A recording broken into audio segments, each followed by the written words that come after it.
মতুয়া সুবোধ গোসাই।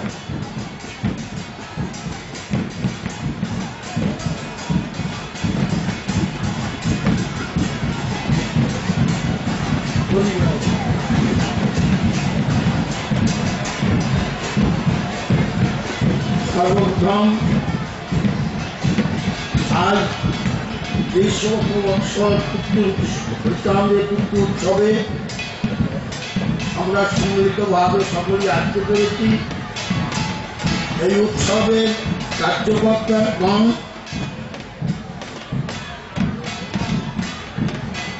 আজ এখানে সভাপতি মাত্রা আছেন মহাশয়,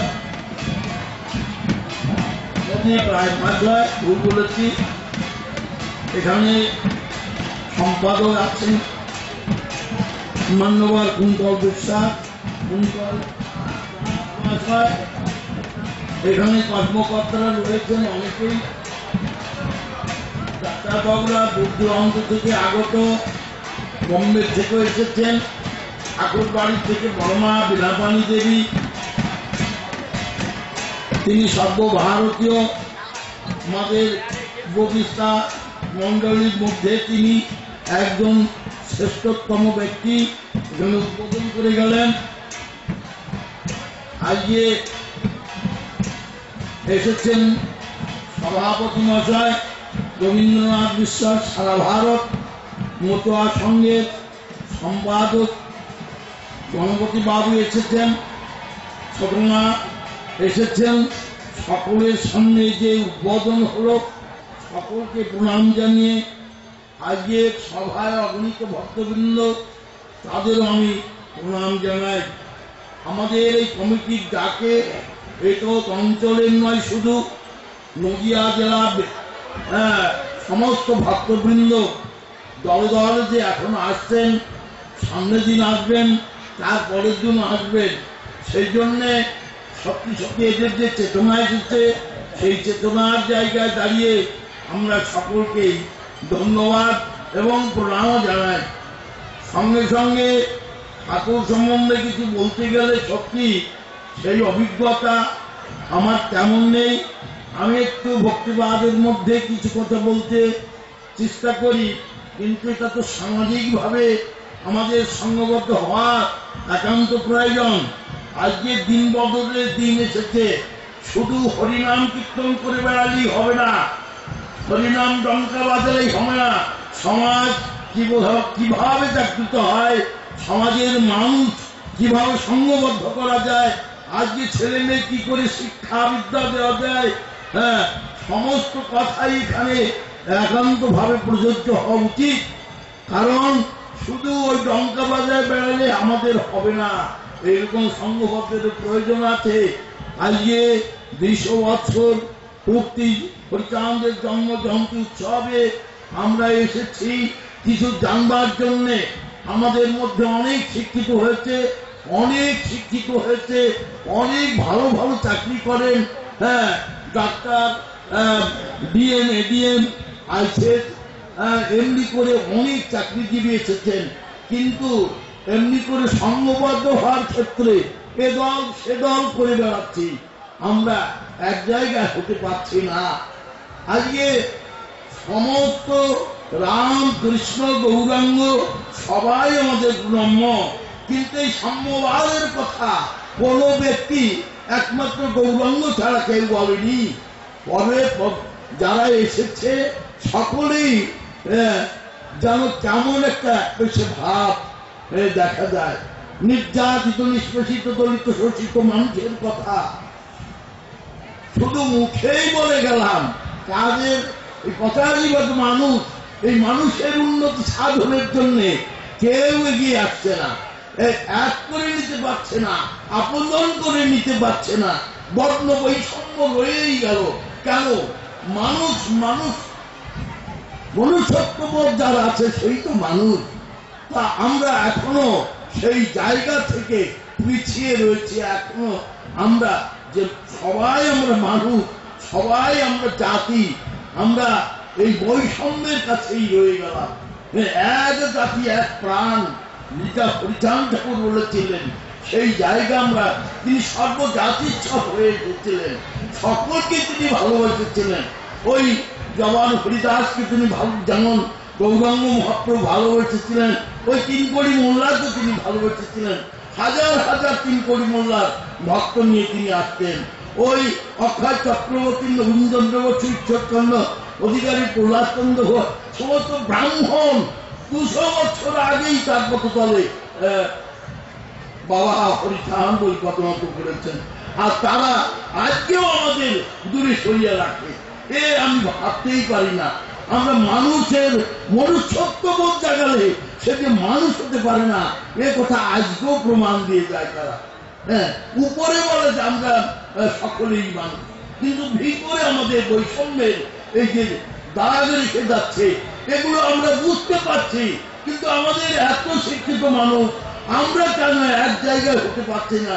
আমরা কৃষ্ণ মিশন, আমরা ভারত সেবাশ্রম, আমরা অনুকূল ঠাকুর, সে জায়গায় বেড়ে যেতে পারছি, কিন্তু এই হরিধামদের সঙ্গকে মজবুত করে করতে আমাদের অসুবিধে কোথায়? অচ্ছুত কোথায়? ছুটমার্গ দোষ আমাদের মধ্যেই রয়েছে। ওদের কোনো দোষ না, ওদের একটু দোষ না। ওরা ঠিক কাজ করছে, আমরাই ঠিক কাজ করছি না। আমাদের আরো মার দরকার আছে, কলম দিয়ে আরো মার দেবে ওরা, আমাদের সত্য করতে হবে। এ কথা আপনারা বলেন কেন? রামকৃষ্ণ আমাদের এই যে রাজা রামমোহন ঈশ্বরচন্দ্র অধিকারী, ঈশ্বরচন্দ্র যে 39টায় 46টায় স্কুল করেছেন, 46, আর গুরুচাঁদ ঠাকুর 18-19 স্কুল করলেন, অথচ তার নাম ইতিহাসে নেই। তাতে আপনাদের অসুবিধা কোথায়? আপনাদের তো কোনো অসুবিধা নেই, ও তো আরো নিচে নেমে যাওয়া উচিত। আপনাদের তো সাহস বড় নেই, একতাবদ্ধতা নেই, আপনারা কলম চালাতে পারেন না। আমাদের শিক্ষিত কম আছে নাকি? কেন ওরা দেবে না? সেদিনকে রামকৃষ্ণ এই যে বিবেকানন্দের ঘোষণা হলো, জাতীয়করণ হলো, রবীন্দ্রনাথ ঠাকুরের জাতীয়করণ হলো। কোনো তারা তো এরকম সম্মেলন করতে চায় না, অথচ হয়ে যায়, সরকার নিয়ে নেয়। কি করে নিয়ে নেয়? আমাদের তো কলম আছে, আমাদের জ্ঞান আছে, আমাদের মানুষগুলো তো শিক্ষিত হয়েছে, সেদিক তো কেউ পারে না। ওই রামকৃষ্ণ মিশন, ওই ভারত সেবাশ্রম, ওই কোথায় কোথায় সেই জায়গায় দলবদ্ধ হয়ে এই জায়গাতে কেউ আসে না। তো তাদের দোষ কোথায়? আমাদের দোষ আমাদের মাথায় নিতে হবে। আমাদের মানুষগুলো সংঘবদ্ধ নয়, আমরা সংঘবদ্ধ হতে পারিনি, কে দেবে না? ও নিজের ঘরের আইন না, আমাদের ঘরে, আমাদের কাছাই আমরা সংঘবদ্ধ থাকলে আইন এমনি হাতের মুঠে চলে আসে। সেই সংঘবদ্ধতার রূপ আপনাদের দিতে বলছি, তা না হলে আগামী দিনে হরিচাঁদের এই যে জাতীয়করণ এ হবে না। আপনারা ছুটি ঘোষণা করতে পারবেন না। আজকে রবীন্দ্রনাথের ছুটি হয়, আজকে বিবেকানন্দের ছুটি হয়, আর পুত্র ব্রহ্ম ভগবান যিনি এসেছিলেন হরিচাঁদ রূপে, যিনি জাতির সংস্কার করলেন, গুরুচাঁদ ঠাকুর, যিনি সমস্ত কিছু পায়খানা, বাথরুম এই করে সুন্দর ভাবে স্নান করে ওঠা যায়, রাস্তা বান্ধা, পায়খানা বান্ধা, কাজ চালানো, সমস্ত কিছু শিখালেন। যিনি বিদ্যালয় করতে শিখালেন, নিজে হাতে বিদ্যালয় করেছেন প্রতি গ্রামে গ্রাম, তার কথা কোনো ইতিহাসে নেই। আপনারা কি করেন? আপনারা তো অনেক বড় হয়েছে, এসব আমরা বুঝতে পারি না। এই আমাদের মধ্যে আছে এতগুলো, তাই এত ভালোই করছে। ইতিহাস যা নতুন হয়েছে আরো হোক, আপনারা আরো 50 বছর পিছিয়ে যান, আরো মার খান। এ তো আপনারা খাওয়ার জন্যই করছেন, এ দল করলে খাওয়ার জন্যই হবে। দল একটা হলে বল হয়। গুরুচাঁদ ঠাকুর বলে গেছে, তার দল নাই, তার বল নাই। সেই দলকে এক জায়গা করুন। আমরা সমস্ত মানুষকে একতাবদ্ধ করতে চাই, আমরা ওই হিংসার বীজ বপন করতে চাই না। ওরা ভুল করেছে, আমরা ভুল করবো কেন?